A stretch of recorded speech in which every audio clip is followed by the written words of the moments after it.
आज आपल्याला सरांनी बुद्धिमत्ता हा शब्द दिला आहे. सागर सरांनी आपल्याला बुद्धिमत्ता हा शब्द यावर टाकलेला आहे. तर तुम्ही बुद्धिमत्ता बद्दल मुलांसोबत चर्चा करा. त्यांना सांगा का बुद्धिमत्ता म्हणजे काय आणि त्याच्यावर वेगवेगळे उदाहरण मिळलं पण तुम्ही चर्चेत सहभागी व्हा. तर बुद्धिमत्ता म्हणजे काय? आपण सहज म्हणतो बुद्धिमत्ता म्हणजे हुशार म्हणतो ना. खूप बुद्धिमान आहे, तो हुशार आहे. तू हुशार कशामुळे होते? अभ्यास केल्यामुळे होते. असं उत्तर द्या. कारण का तुमचं पण त्याच्या समाजात अभ्यास केला. जोरात बोला. अभ्यास केल्यामुळे. अजून कशामुळे बुद्धिमत्ता वाढेल आपली? तुम्ही सांगा. आपल्याला बुद्धिमान व्हायचं तर काय काय करावं लागेल? वाचन करावं लागेल. अजून वेगवेगळे पुस्तकं वाचावं लागेल. बरोबर आहे. तुमच्याकडून खूप उत्तरं मिळते. मला वेगवेगळी उत्तरं मिळते. तुम्ही सांगा. तुमच्या मनात आलेले विचार पटकन बोलून द्या. वेगवेगळे पुस्तकं वाचावे लागेल म्हणजे आपण बुद्धिमान होऊ. नवीन नवीन नवीन विचार घ्यावे लागेल. कोडी सोडवावं लागेल. आपली बुद्धिमत्ता वाढते. कोडी असते ना पेपरमध्ये आलेली, पुस्तकात असलेले कोडे, गणिताचे, विज्ञानचे, भाषेचे, ते कोडे सोडवावं लागेल आहे ना. त्यानं काय होईल? तुम्हाला तुमची बुद्धिमत्ता वाढेल. अजून काय आहे त्याच्यात दुसरं? पझल्स आहे ना एक शब्द, ते सोडवावं लागेल तुम्हाला. अजून तुम्ही जे खेळ खेळता ना, ते बुद्धिबळ खेळ खेळतो ना, चेस खेळावं लागेल तर तुमची बुद्धी वाढेल. अजून नवीन चांगल्या लोकांच्या सहवासात राहिल्यानं बुद्धिमान होतो ना आपण. हे तुम्ही चांगल्या लोकांच्या सहवासात राहा. इथून गेल्यावर चांगल्या मुलांची संगत घ्या. हायस्कूलमध्ये नवीन मुलं असेल, पुण्या गावातले नवीन मुलं असेल, चांगल्या मुलांसोबत राहायचं. जो अभ्यास करत नाही आळशी त्याच्यासोबत नाही राहायचं. त्याचा खूप परिणाम होईल तुमच्या ह्याच्यावर. अजून तुम्ही बुद्धिमान व्हाल. मग अजून नवीन लोकांच्या, चांगल्या लोकांच्या सहवासात राहणे, तर्कशुद्ध विचार करणे, योग्य निर्णय घेणे, हे बुद्धिमानाचे लक्षण आहे ना. तर बुद्धिमान याची पूर्ण डेफिनेशन अशी आहे की आपल्या मनामध्ये चांगले विचार करण्याची क्षमता म्हणजे बुद्धिमान, आणि इतर गोष्टी समजून घेण्याची क्षमता आहे ना. त्याला काय म्हणतात आपण? बुद्धिमत्ता. बुद्धिमत्ता. नवीन नवीन गोष्टी शिकण्याची आपल्यामध्ये क्षमता असली पाहिजे.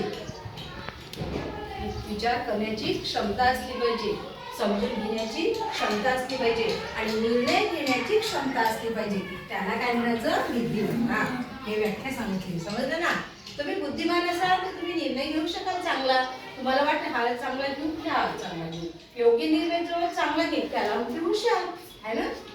त्या मुलाने ऍडमिशन घेतली तर सायन्सला घेतली. पुढे जाऊन आणि हे शाळा चांगली निवडली, HUPM अमरावतीची शाळा निवडली. हे निर्णय घेण्याची क्षमता म्हणजे बुद्धिमत्ता. अशी निर्णय घेण्याची क्षमता पाहिजे तुमची. नाही तर मी नाही घेत निर्णय, मला समजून नाही राहिलं तर तुम्ही तिथं गोंधळून जाता. बरोबर आहे. म्हणून हे बुद्धिमत्तेचे लक्षण आहे.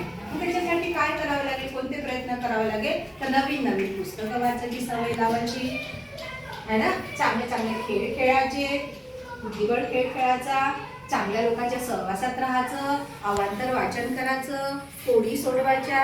आपली बुद्धिमत्ता वाढेल ना मग. नवीन नवीन प्रश्न विचारण्याची सवय लावून घ्या.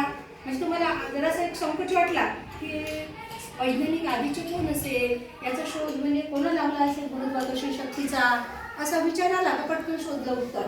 ते काय होईल? नवीन नवीन शोध घेण्याची वृत्ती, संशोधक वृत्ती असते पाहिजे तुमची. त्याला म्हणते बुद्धिमत्ता. असं कराल तर तुम्ही हुशार व्हाल. आणि सगळ्यात महत्त्वाचं नैतिक मूल्याच्या दृष्टीनं प्रामाणिक राहा. सगळ्यापेक्षा प्रामाणिक हा गुण तुम्हाला खूप पुढे देईल. प्रामाणिक राहा, खरे बोलण्याची सवय लावून घ्या. बरोबर आहे ना.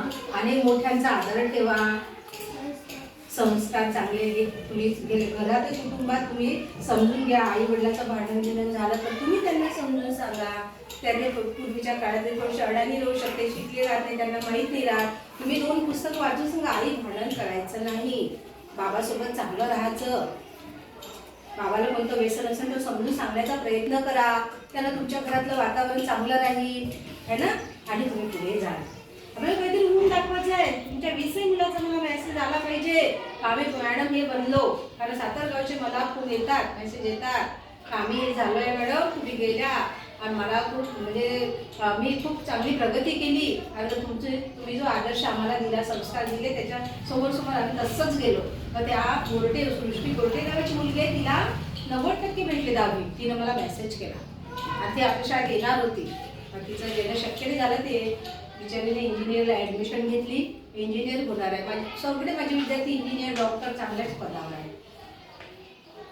मग तसं ऐका तुम्ही. समजलं बुद्धिमत्ता? ठीक आहे, क्लॅप करा.